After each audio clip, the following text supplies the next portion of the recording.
այսօր ես տաղավարում հյուրընկալել եմ իրավաբան, իրավապաշտպան Զարուհի Փոստանջյանին եւ խոսելու ենք հենց այս թեմաներից։ Բարև ձեզ, Տիկին Փոստանջյան, դուք ակտիվորեն ներգրաված եք տևական ժամանակ քաղաքական հետապնդվողների, քաղաքական առումով հետապնդվողների, ընդհանրապես այն մարդկանց իրավունքների պաշտպանությամբ, ովքեր դրա կարիքն ունեն, եւ երևի սկսենք Արեգնազ Մանուկյանից, տեսեք, բավականին մեծ աղմուկ բարձրացավ Արեգնազ Մանուկյանի ձերբակալությունից հետո, այն առումով, որ շատերը չեն հասկանում, թե ինչու նման ձևով խիստ պատժել Արեգնազ Մանուկյանին, ով իր խնամքի տակ ունի նաև անչափահաս երեխա, եթե անգամ, ասենք, ինչ-որ կալանք պետք է տային, ապա ինչու քրեակատարողական հիմնարկում ու ինչու սահմանափակել բոլոր շփումները, հաշվի առնելով այն հանգամանքը, որ Արեգնազ Մանուկյանը 2 ամիս մի անգամ կարծեմ խուզարկել են, հետո հարցաքննել են, որևէ գործողություն չեն արել ու հանկարծ նման խիստ ձևով իրեն պատժում են, բանտարկում են, շփումները սահմանափակում են, տպավորություն է, որ բռնել են ամենավտանգավոր հանցագործին։ Բռնել են ոչ թե ամենավտանգավոր հանցագործին, այլ ազդեցիկ խոսք ունեցող մարդուն, ով իր սեռական պատկանելությունը կանանց սեռին է եւ կանանց խոսքի այդ տարածման հետ կապված իրենք խնդիր են տեսնում։ Գիտեք, հիմա ես ընդհանրապես կարծում եմ, որ կին եւ տղամարդ հավասար են օգտվելուց իրավունքներից եւ քաղաքականության մեջ, բայց այնուամենայնիվ տղամարդիկ կարող են ինչ-որ չափով իրենց իրավունքների հետ կապված, նաև քաղաքական գործունեության հետ կապված ենթարկվեն այս ռեժիմների պայմաններում բռնաճնշումների, բայց երբ կանայք են համարձակվում լինել քաղաքականության մեջ եւ ունենալ ազդեցիկ խոսք, ապա այդ ազդեցիկ խոսքը հատկապես բռնապետերին եւ բռնապետական ռեժիմներին այդ ազդեցիկ խոսքը անպայման կաշկանդելու է եւ այստեղ պատժում են այդ ազդեցիկ խոսքը, ոչ թե պատժում են ինչ-որ մի արարքի համար, այլ պատժելի է դարձել ազդեցիկ խոսքը։ Խոսքի համար մարդուն նման խիստ պատիժ այն էլ կնոջը, որովհետեւ դուք նոր հիշատակեցիք, որ այս աթոռը պետք է զբաղեցներ Արեգնազը եւ այստեղից հրապարակեր իր կարծիքը, իր ազդեցիկ խոսքը, իր զրուցակիցների հետ վերլուծեր քաղաքական իրադարձությունները եւ նաեւ քաղաքական օրակարգ հրապարակեր եւ հրամցներ հասարակությանը։ Այո, դա կաշկանդում է, որովհետեւ կանանց խոսքը նույնպես ունի մեծ ազդեցություն հասարակության մեջ եւ ինքը տարբերվող ազդեցություն ունի եւ այդ տարբերվող ազդեցությունը պետք է բանտարկեին։ Բայց սա մի իշխանություն է, որը անընդհատ խոսում է կնոջ դերի բարձրացման, սեքսիզմի դեմ պայքարի, չգիտեմ, կանանց ավելի բարձր դիրքերում տեսնելու մասին, մի կողմից մենք տեսնում ենք այդ մարդիկ, ովքեր կանգնած են բանտարկությունների հետևում, այսինքն որոշումներով եւ այլն, նաեւ կանայք կան իրենց մեջ, չէ՞, բարձր պաշտոններում գլխավոր դատախազ, ներքին գործերի նախարար, էլի մի շարք արդարադատության նախարար, իմիջիայլոց առողջապահության, չէ, արդարադատությանն այստեղ կարևոր, ինքը ընդհանրապես տեսել է քրեակատարողական հիմնարկների վիճակը, ինչ վիճակում են մարդիկ այնտեղ իրենց կալանքը կամ չգիտեմ այդ դատապարտումը կրում, սարսափելի ուղղակի վիճակ է։ Լավ, մի կողմից խոսում է այդ մասին, մյուս կողմից մենք տեսնում ենք նման բիրտ վերաբերմունք, կոգնիտիվ դիսոնանս է առաջացնում մարդու մոտ։ Նայեք, մենք փոխեցինք այս վերջերս, մի քանի տարի է ընդունվեց նոր քրեական դատավարության օրենսգիրք։ Խափանման միջոցների հետ կապված պետք է ռադիկալ մոտեցումը փոխվեր, այն ինչ որ եղել էր տարիներ շարունակ, այդ մոտեցումը պետք է փոխվեր, այսինքն բացառիկ խափանման միջոց կալանավորում կիրառումը պետք է լիներ իրականում բացառիկ, բայց մենք հիմա տեսնում ենք, մենք նաև դա արդեն իսկ արձանագրել ենք Մարդու իրավունքների Եվրոպական դատարանում, որ Հայաստանի Հանրապետությունում պատկերացրեք Եվրոպայի խորհրդի անդամ երկրները ունեն տարբեր սպეციფიկ իրավախախտումներ հիմնարար իրավունքների հետ կապված։ Մենք որպես պետություն արձանագրել ենք, որ նախնական կալանքը Հայաստանի Հանրապետությունում համակարգային խնդիր է։ Համակարգային, այսինքն պատժիչ մեխանիզմ է, Այո, պատժիչ մեխանիզմ է եւ համակարգային խնդիր է։ Պետությունը հետևողականորեն չի կատարում իր պարտականությունները այս ոլորտում։ Այսինքն մարդկանց ոչ թե խափանման միջոց են կիրառում քրեական դատավարության օրենսգրքի առաքելությունը իրականացնելու համար, այդ քաղաքականությունը իրականացնելու համար, այլ ընդհակառակը նախնական կալանքը կիրառվում է որպես պատժիչ միջոց, իսկ տվյալ պարագայում որպես պատժիչ միջոց հենց քաղաքական խոսքի բանտարկության տեսանկյունից։ Հիմնականում կիրառում են դե քաղաքական հետապնդումների ենթարկվող անձանց նկատմամբ։ Ասենք կարող է մարդասպանը տնային կալանքի գնա, բայց ոչ թե ես ունեմ դեպք, օրինակ այս պահի դրությամբ, երբ անձը դատապարտվել է, բայց այս պայդրությամբ այդ դատապարտման դատական ակտը մի օր ինքը չի կրել կալանք այդ անձը։ Մասիս Մելքոնյան դատավորը տվյալ անձին դատապարտել էր 5 տարի պայմանական ազատազրկման։ Հետո վերաքննիչ դատարանը դա փոխեց դարձրեց 5 տարի պատժի ազատազրկման տեսքով, բայց մինչև հիմա այդ դատական ակտը մտել է ուժի մեջ, մենք դեռ չենք իմանում, ըստ որոշ տվյալների, տվյալ անձը դեռ ազատության մեջ է։ Այսինքն դուք պատկերացրեք, մարդուն կարող են զրկել կյանքից, բայց մնալ խափանման միջոց ընտրվի բացակայելու արգելք եւ մինչեւ հիմա այդ դատական ակտը չկատարվի։ Իսկ տվյալ պարագայում, որ որևիցե խնդիր չկար այս բացառիկ կալանքը խափանման միջոցը ընտրելու հետ կապված, այլ ընտրանքային խափանման միջոցները չեն ընտրվել, ընտրվել է այս բացառիկ խափանման միջոցը։ Սա թույլ է տալիս ենթադրելու, որ սա ուղղակի շատ կոշտ պատիժ կիրառելու կոշտ միջամտություն է մարդու հիմնարար իրավունքներին եւ այս կոշտ միջամտության մասին մենք ունենք արդեն արձանագրված բացասական վարքագիծ Մարդու իրավունքների Եվրոպական դատարանի կողմից։ Դա ֆիքսված է Եվրոպական դատարանում։ Այո, մենք հիմա ունենք տարիներ շարունակ նախնական կալանքը կիրառվում է ոչ թե որպես բացառիկ միջոց, այլ հենց բոլոր անցանկալի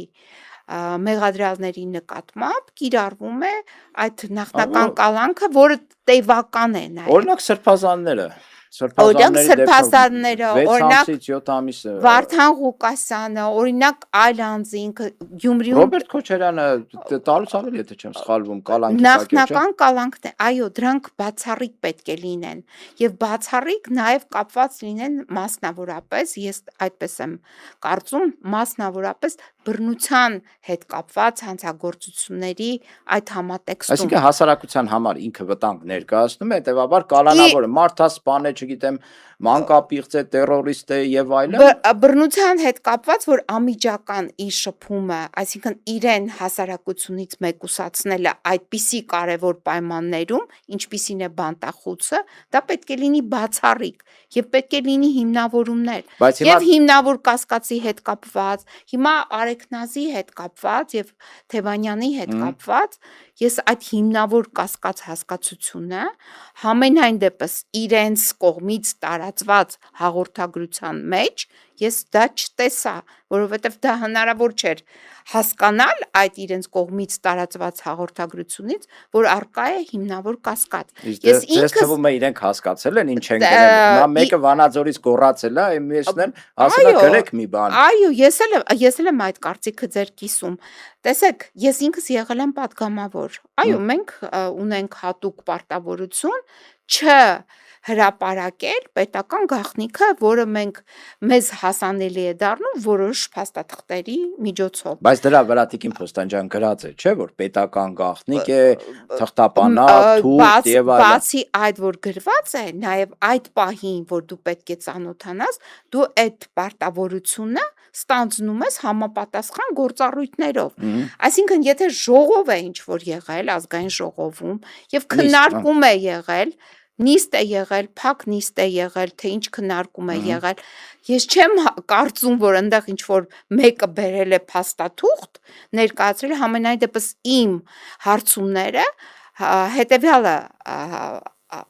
պարզեցին, որ որևիցե փաստաթուղթ, որ սա գաղտնի փաստաթուղթ է, ներկայացվում է ձեզ ծանոթանալու համար եւ դու դրա համար պարտավորվում ես, ստորագրություն ես ներկայացնում, որ չես հրապարակել նման գործառույթներ, նման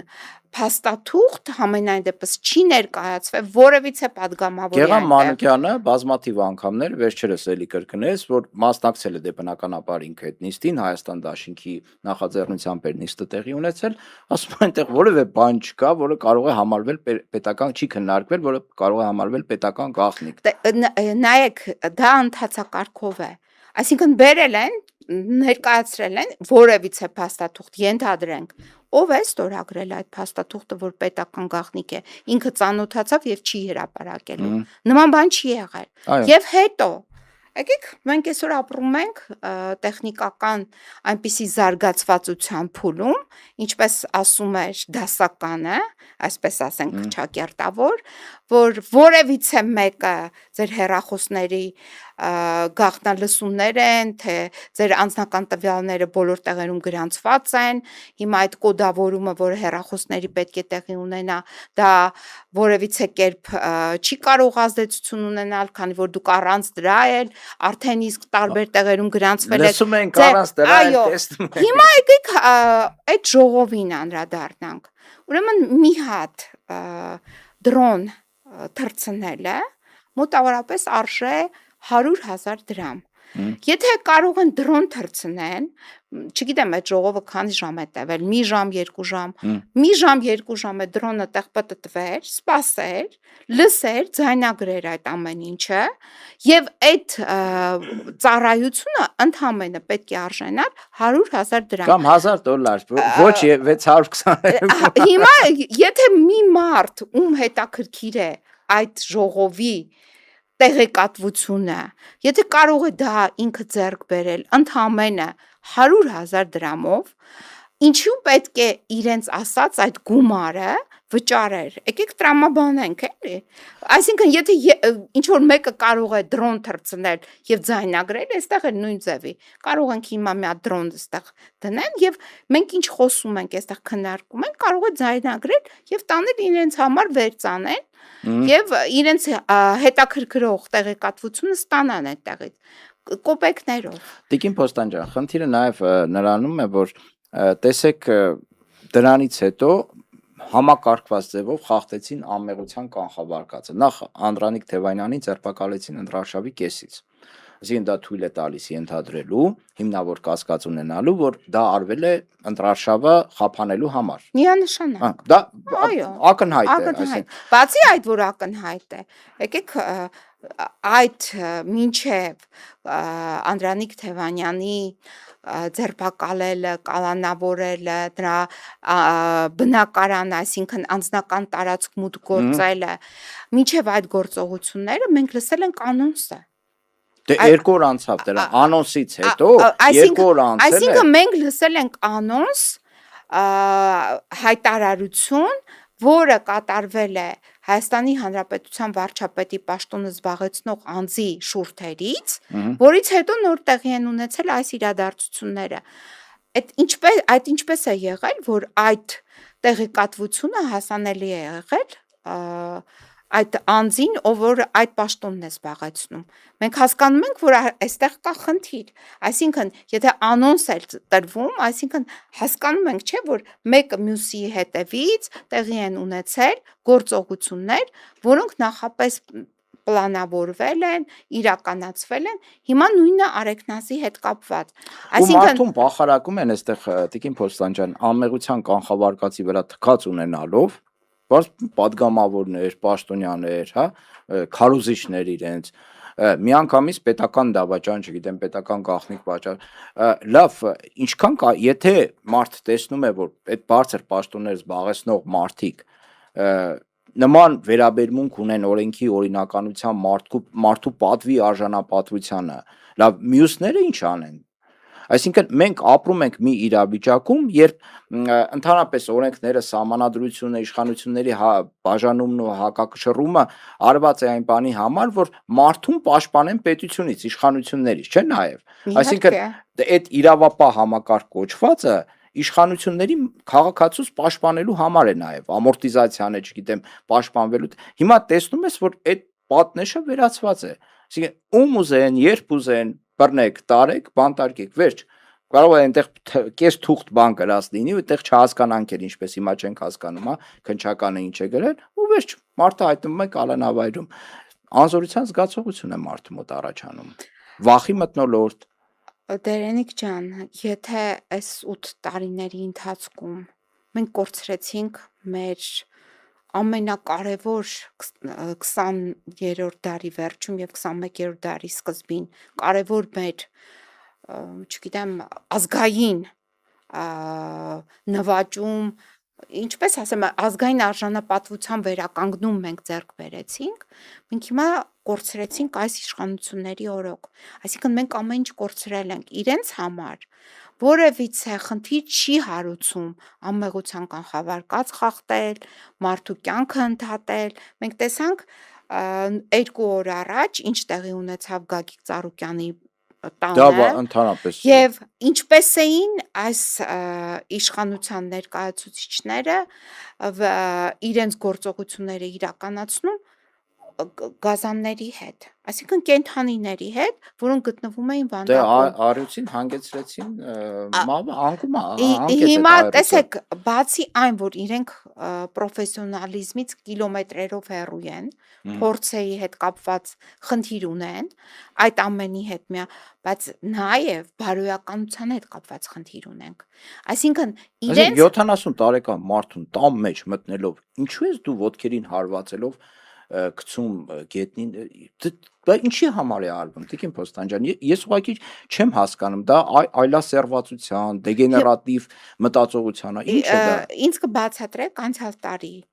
7-8 ամսական երեխային մոր հետ ինչու էին կալանավորում։ Դա մի դեգեներատ այլասերված դրսևորում էլ դա է։ Հիմա տեսեք, իրենց մոտ խնդիր կա եւ պրոֆեսիոնալիզմի եւ բարոյականության հետ կապված։ Այսինքն այսօրվա այս գործող իշխանության ներկայացուցիչները 2 ախտերով են տառապում, եւ պրոֆեսիոնալիզմի բացակայությամբ եւ բարոյականությամբ։ Եթե այս երկուսն չկան, ամեն ինչ իրենց համար հնարավոր է եւ իրականացնում են։ Ու կատարողներ էլ գտնում են, ցավն էլ դա է, այսինքն հաստատի համակարգը չի էլ դիմադրում։ Որտեվ համակարգին այդպիսիներն են պետք։ Իրենք համալրել են ամբողջ համակարգը նմանատիպ մարդկանցով։ Դուք հիմա որ տեսնեք նաև նույն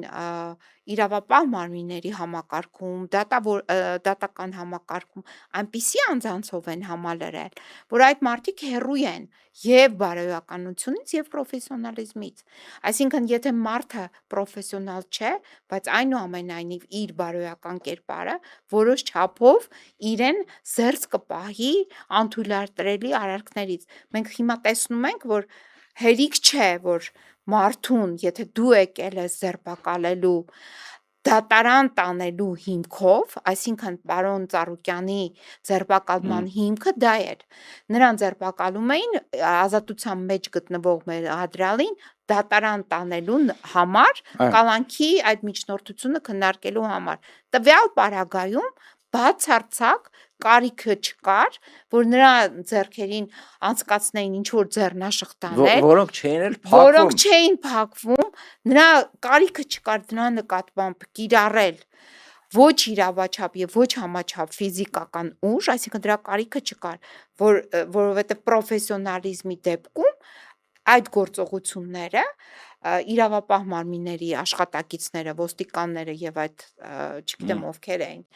նրանք իրավունք չունեին դա իրականացնեին, բայց արել են, հերիք չէ արել են, իրենք էլ նկարել են, ես այսօր ասացի, որ շնորհակալություն, որ դուք նկարել եք, որովհետեւ դուք եք այդ ապացույցը փաստացի մեր համար պատրաստել, որ վաղը մյուսօր մենք ձեզ պետք է այդ ապացույցի ներքո հրավիրենք պատասխանատվության, այսինքն կանչենք պատասխանատու, իրենց չեն ճանաչի, չեն իդենտիֆիկացնի, դրա համար դիմակը դա կարևոր չէ, բացի դիմակից, այնուամենայնիվ այդ գործողությունը հրահանգվել է, հանձնարարվել է կատարել ինչ որ անձանց ստորաբաժանումների ներկայացուցիչներին, ովքեր ունեն անուն, ազգանուն, այդ ստալինյան շրջանում իմ տատիկիս, որ եկել են աքսորել են, պապիկիս համար են եկել, բայց պապիկս չի եղել, տատիկիս եւ գրկի երեխային աքսորել են։ Ի վերջո ստալինյան ռեժիմը անկում ապրեց, այդ սիբիրներից հետ եկան մարդիկ, ի վերջո Խորհրդային Միությունը երբ անկում ապրեց, մենք արխիվներից հանեցինք այդ փաստաթղթերը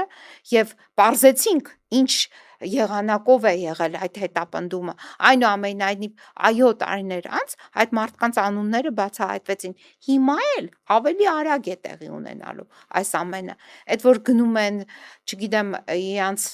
դիմակներով երեսները փակում են, իրենց թող չթվա, որ իրենք չեն պարզվելու, նույն այս դատավորը, ով Արեգնազի նկատմամբ այս որոշումը կայացրել է, ինչը ինքը չի կանչվելու պատասխանատվության, եւ ես ասեմ ձեզ, այս վերջի շրջանում դատավորները նույնիսկ օրենքից այդքան չեն վախում, ինչքան վախենում են մարդկանց անեծքներից։ Հա որ։ Այո, պատկերացրեք, իրենց ավելի շատ, այսպես ասեմ, լարում է եւ իրենք կաշկանդվում են, երբ քաղաքացիները իրենց անիծում են։ Այո, մի օր էլ այդ անեծքն է գալու իրենց հասնի։ Դե մեկը կառավարությունից է անեծում ու պախարակում, ժողովուրդն էլ իր հերթին ինչ եմ ասում, որովհետեւ մարդ 8 տարի եղել է 8-ից արդեն ավել տարի իշխանության մեջ է, այս որ երրորդ դեպքն է, ընտրություններից հետո կանգնում հայտարարում է, որ դատական համակարգը կոռումպացված է, ով փող ունի կարող է այնտեղ հարց լուծել, այնպեսի անմեղ դեմքի արտահայտությամբ ջղայն նաև ասում են, որ տպավորություն է, որ իրենից չէ, որ պատասխանատվություն պետք է ուզեն այդ ամեն ինչի համար, այլ չգիտեմ, երևակայական, չգիտեմ, նախկին իշխանության ինչ որ մի ներկայացուցիչ։ Տիկին Փոստան ջան, դուք առնչվում եք դատական համակարգի հետ, սա կարող է ճնշում համարվել դատական համակարգի վրա, երբ պետության ղեկավարը հասկացնում է, որ եթե դու Գագիկ Ծառուկյանի հետ կապված օբյեկտիվ որոշում կայացնես արդարադատության տրամաբանության մեջ, դու կարող է համարվես կոռումպացված, չգիտեմ, եռագլուխ հրեշներին ծառայող եւ այլն եւ այլն։ Տեսեք, այսօրվա այս գործադիր իշխանությունը այնքան լայն շրջանակի լիազորություններ ունի, լայն, բացառիկ լայն շրջանակ է նրա լիազորությունները, որ ցանկացած դեպքում մինչև դատավոր ինքը ասում է, որ դատավորներն են, չէ՞ կոռումպացված։ Դու ասում ես չարծես կլուծես։ Դատական համակարգն է։ Եթե այդպես է, դու ունենալով այդպիսի լայն շրջանակ լիազորությունների, մինչև դատարան հասնելը, այսինքն այնտեղ կա քննիչ, կա դատախազ, որը այդ համակարգում, այսօրվա այս գործող համակարգում ըստ էության ինքն է դրանց նշանակում։ Այսինքն քննչական կոմիտեի նախագահին ինքն է նշանակում, հակակոռուպցիոն կոմիտեի նախագահին ինքն է նշանակում։ ԲՏԽ-ի նախագահին ինքն է գործից ազատում, SMS-ի միջոցով։ Քննիչներին ինքն է նշանակում, այդ դատախազին իրենք են ընտրել իրենց մեծամասնությամբ, այսինքն ինքն է նշանակում, հետևաբար մինչև գործը դատարան հասնելը, իրենք անցնում են այդ բոլոր գործերը այդ խողովակներով, եթե այդտեղ այդ խողովակներում չլինի կոռուպցիա, դատարանում չի կարող լինել, այսինքն այդ կոռուպցիան գալիս է հենց բուն այդ տեղից, ոչ թե դատարանում է։ Հետաքննություն անելու ժամանակ ամենակարևորը այն է, որ սեփական հետքի վրա դուրս չգաս։ Հիմա ինքը հայտարարեց, որ սեփական խնդիրն է։ Այսինքն տեսեք, եթե ինքը հայտարարում է, որ իր պետության, որտեղ ինքը գործադիր իշխանության ղեկավարն է, արկա է կոռուպցիա դատական համակարգում, այսինքն դա նշանակում է, որ այդ կոռուպցիան հենց իր մեջ է, որովհետև հիմա թող ինքը մեզ հանրությանը ներկայացնի, թե քանի ակնհայտ անարդարացի դատական ակտի վերաբերյալ նախաձեռնվել է քրեական վարույթ։ Շատ ճիշտ հարցադրում էի միջալով։ Դե հիմա մի հատ Թող ցույց տա այդ կոռումպացված դատավորները։ Թող ցույց տա, կոռումպացվածի մասին ենք խոսում, Մասիս Մելքոնյանը, օրինակ, մահվան ելքով հետևանքով մեղադրյալին պայմանական դատապարտել է 5 տարի ազատազրկման եւ մի օր նախնական կալանքի տակ այդ անձը չի գտնվել։ Հիմա ես կարող եմ ենթադրել, որ ստեղ կոռուպցիա կա եւ այդ Մասիս Մելքոնյանի նկատմամբ ինչու չի նախաձեռնվել։ Կարծեմ այդ նույն դատավորը շատ հայտնի է քաղաքական գործերով որոշումներ կայացնելով։ Իրենց ցանկությունները բավարարելով։ Այսինքն մենք հասկանում ենք, չէ՞, ուրեմն որտեղ է այդ կոռուպցիան։ Այդ կոռուպցիան հենց ի սկզբանե այնտեղ է։ Հիմա եթե մենք կոռուպցիայից ենք խոսում, ուզում են հետ վերադարձնել պետությունից վերցվածը եւ այլն, այդ սևերով են իրականացվում։ Ով է ասել, որ քարոզարշավի ժամանակ կարող է մարդկանց սպառնալ եւ կարող է մարդկանց սեփականության իրավունքի նկատմամբ հայտարարություններ անել ոտնձգությունների հետ կապված եւ այդ ոտնձգությունների հետ կապված մենք հիմա տեսնում ենք մեկ էլ Արարատ ցեմենտ գործարանը իրապես փակվել է եւ մարդիկ մնացել են առանց աշխատանքի։ Սեփականություն խլելը մասնավոր սեփականության նկատմամբ ոտնձգությունները արդեն վտանգավոր աստիճանի են հասնում, դա մի այլ կարևոր թեմա է, որովհետեւ դրանով խարխլվում է ամբողջ պետության հիմքը։ Դե հիմա բոլշևիկներն են։ Տեսեք, բոլշևիկները, որ եկել էին, իրենք մշակութային իրենց զարգացվածությունը շատ ցածր էր։ Ամբողջ բոլշևիզմի տրամաբանությունը ո՞րն էր, որ հարուստներից պետք է վերցնենք, բաժանենք աղքատներին։ Հիմա սրանք նեո բոլշևիկներ են ըստ էության։ Նույն բոլշևիկ, ահա, հիմա փոխվել է 100 տարի անց։ Արդեն սմարթֆոն ունեն, բայց իրենք նույն տրոյկաներ հələ չկա անտիկին Կոստանջաններ։ Նույն տրոյկան է։ Օրինակ այսօր երբ Արեգնազի հետ կապված այս դատական ակտն է կայացվել, այդ նույն տրոյկան է այդ դատավորը եղել, որովհետև ոչ մի ձև դու չես կարող հիմնավորես այդպիսի դատական ակտ, թե հիմնավոր կասկածի հետ կապված, թե մնացած բոլոր կարևոր բաղադրիչների հետ կապված, Արեգնազի կալանավորումը չի տեղավորվում։ Ոչ մի տրամաբանության, բարոյականության, օրինականության շրջանը։ Ոչ մի արդարացություն չունի այդ որոշումը։ Հիմա այդ ով կայացրեց։ Տրոյկայիներից մեկը այս ժամանակակից մոդիֆիկացված տրոյկաներն են այս որոշումները կայացնում։ Տիկին Պոստանջան, ամփոփենք, ինձ մեկ հարց է հետաքրքրում, որ առնչվում ես արդեն մոտիկից, այդ քրեակատարողական հիմնարկների դատարաններում այդ խցեր կան, որտեղ պահվում են, չէ՞, ժամանակով։ Դա խայտարակություն է։ Դա ես բազմաթիվ բողոքներ եմ լսում, որ դա մարդու արժանապատվությունը նվաստացնելու, խոշտանգելու մարդուն ուղված դրսևորում է նման խցեր պահելը, նման ազատազրկման այդ ինչ են կոչվում, չգիտեմ, այդ քրեակատարողական հիմնարկներում դատարաններում եւ քրեակատարողական հիմնարկներում եւ դատարանների այդ ներքևի նկուղային հատվածում կահավորանք ասենք, թե կահավորանք այնտեղ չկա, այդ բոլոր խցերը ուղղակի անհամապատասխան են այն նվազագույն ստանդարտներին, որը մեր պարտավորությունն է որպես Հայաստանի Հանրապետություն։ Մենք ունենք բազմաթիվ զեկույցներ քրեակատարողական հիմնարկների անմխիթար վիճակի վերաբերյալ եւ այդ անմխիթար վիճակում գտնվող այդ քրեակատարողական հիմնարկները հիմա այնքան ծանրաբեռնված են այս վերջի շրջանի կալանավորումների հետ կապված։ Բացի այդ, այնքան մարդու նկատմամբ է ընտրված խափանման միջոց, որը ընդհանրապես պետք չի ընտրել, բացակայում են նաև նաև արդեն բավականին իմաց է տալիս այդ քչությունը, այդ բրասլետ կոչեցյալի, դրանք էլ չկան։ Այսինքն հիմա համատարած մենք կարող ենք ասել, որ բանտարկյալների եւ հետապնդվողների եւ պետության կողմից ռեպրեսիվ մեքենան այդ մարդկանց նկատմամբ միացվածությունը պիկին է հասել եւ պետությունը այդքան այդ ռեպրեսիվ մեքենայի համար չունի հնարավորություններ, չունի բանտախցեր, չունի բրասլետներ, չունի այդքան դատավորներ։ Տեսեք, երբ հոկտեմբերի 20-ին անցյալ տարի տեղի ունեցան Գյումրիի դեպքերը, դատարանները, Շիրակի մարզի դատավորները նոն-ստոպ աշխատել են մի քանի օր շարունակ։ 100-ից ավել մարդեր չէ՞ այդտեղ կալանավորված։ Ուրեմն 40, ես իմ տվյալներով շուրջ 40, այո, 100-ից ավել ձերբակալել էին, 45-ի նկատմամբ ընտրվել էր ազատության, այո, ազատ զրկման հետ կապված խափանման միջոց։ Այդտեղ էլ կային կանայք։ 4 կանանց նկատմամբ ընտրվել էր տնային կալանքը, բայց կապ չունի։ Ինչու համար։ Որևիցե ոստիկան չէր ստացել ոչ մի մանրական վնասվածքներ։ Ով էր տուժել իբրև կոչված այդ զանգվածային անկարգություններից։ Դա, այսպես ասենք, այս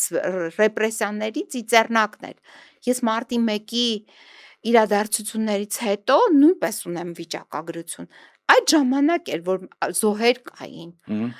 բայց այդ ժամանակ էր մոտ 45 հոգի կալանավորված։ Այդ ինչպես եղավ, որ Գյումրիում այդ մասշտաբները անհամեմատելի են։ Մասշտաբները եւ բայց մասշտաբներից հետո կալանավորվածների թվերը եւ այսօրվա բակալանավորումները։ Մենք հիմա անընդհատ լսում ենք, որ ինչ որ կաշառքի հետ կապված մարդուն կալանավորել են կամ ռեպրեսիվ մեքենան այս պահի դրությամբ ուղղակի անդադար աշխատում է եւ այդ քննիչները եւ դատավորները եւ նաեւ կալանավայրերը։ Երևի այս պարագայում ճիշտ կլինի իրենց խորհրդան տանք, որ Ամասիայում օրինակ հեռավոր, հա, ցուրտ մի հատ գուլակ սարքեն քաղ բանտարկյալների համար, որը տրամաբանական հասկանալի լինի, էլի, որ այս տեմպերը ուղղակի սարսափեցնող են, իհարկե սարկազմով են սա ամեն ինչ ասում, բայց սարսափեցնող է, երբ արդեն էլի եմ կրկնում, դու քեզ անպաշտպան ես զգում պետական ապարատի այդ պատժիչ ուժային համակարգին իմ կարծիքով այստեղ նաև ընդդիմության մեղքը կա, որովհետև գիտեք, մենք թույլ չպետք է տայինք, որ նախ այսքան երկարատև գործեր այս իշխանությունը, եւ երկրորդը մեր համար պետք է հասկանալի լիներ, որ դա այս մարդիկ կեղծել են պատերազմը, այսինքն պայմանավորվել են պատերազմ եւ պատերազմ են կեղծել, ապա ընտրությունները ինչ է իրենց համար, որ չկեղծեն։ Սա մենք պետք է հասկանանք եւ այս ընտրություններից հետո մեր համար առնվազն պետք է որպես օրակարգ ձևակերպված լիներ եւ դրանից հետո քայլերը պետք է նաեւ մեր համար իրագործելի լինեին։ Հիմա մենք սպոնտան ենք իրավիճակին արձագանքում։ Համաձայն եմ։ Պարտիզանական այս սպոնտանությունը մեր համար նաև բարդույթներ է ստեղծում։ Եթե մենք սպոնտան չարձագանքեինք, միգուցե իրենք այսքան ագրեսիվ չէին լինի եւ այսքան համարձակ չէին լինի։ Այսա խնդիր է մեր բոլորիս համար։ Հուսանք հետևություններ կարվի, ինչքան հնարավոր է շուտ, որովհետեւ այս մամլիչ մեքենան բոլորի վրայով անցնել է։ Բոլորի։ Իհարկե։ Հիմա մի հատ էլ դրվագ խոսենք, մտնում են մարդկանց անձնական տարածքներ, որտեղ կան երեխաներ, տարեցներ, տունն է։ Որևիցե այդ տարածք գործելուց որևիցե մեկը ոչ մի ապացույց չի կարող այդտեղից ձեռք բերել կամ ունենալ եւ ինչու են մտնում անձնական տարածքներ։ Վախ, սարսափ, նստերմացում, մարդկանց ստորացում եւ հիմա տեսեք,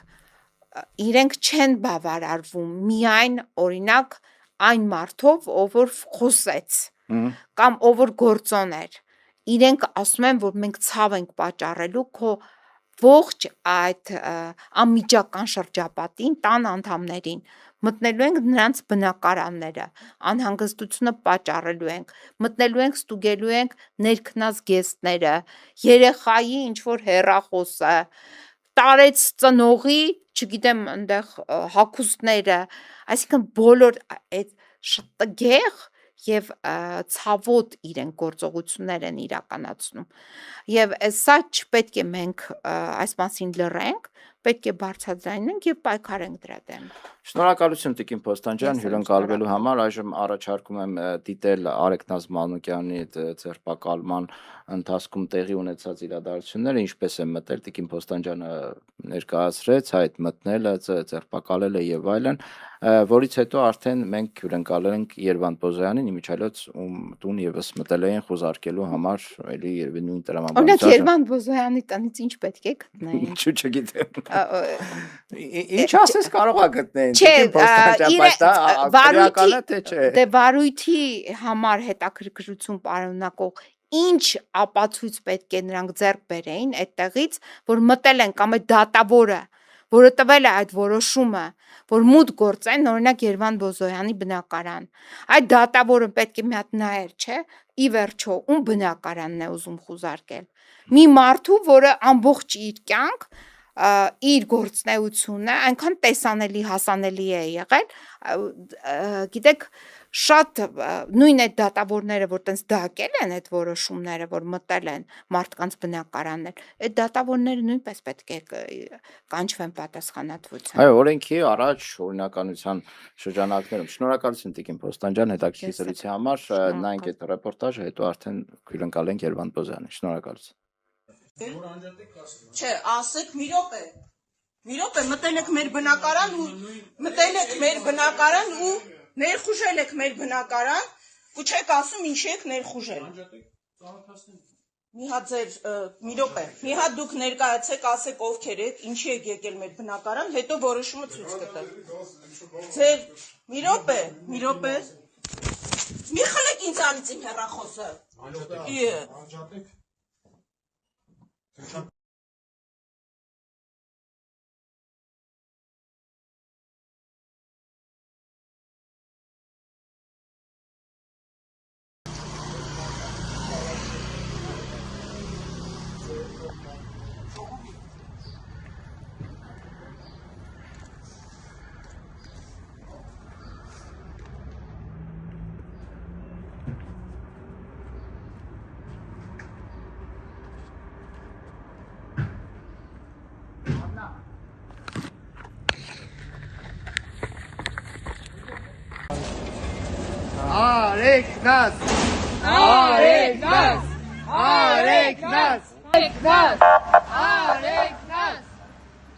Բնականաբար հիասթափված ենք այս որոշումից, որովհետև որոշման կապակցությամբ, որովհետև այն ընթացքը, որ ուներ դատական process-ը, այլ բանի մասին էր խոսում, պաշտպանության կողմը բնականաբար դիտարկումները ներկայացրել էր, թե հանցանք կատարելու հիմնավոր կասկածի բացակայության վերաբերյալ եւ թե հատման միջոցների կիրառման հիմքերի վերաբերյալ, բայց ցավոք սրտի դատարանը հաշվի չի առել ողջ դիտարկումները, որոնք մենք ներկայացրել ենք։ Քննարկվել է այլընտրանքային խախտման միջոցների կիրառումը, մենք նաեւ մեր դիտարկումներ ենք ներկայացրել կանանց նկատմամբ ազատազրկման հետ կապված խախտման միջոցի կիրառման առանձնահատկությունների վերաբերյալ, ինչը ենթադրում է նաեւ բնամտին անչափահաս երեխայի առկայության դեպքում այլընտրանքային խախտման միջոցների կիրառման նպատակահարմարությունը եւ այս պարագայում նորից նույն արդյունքը ունենք հաշվի չեն։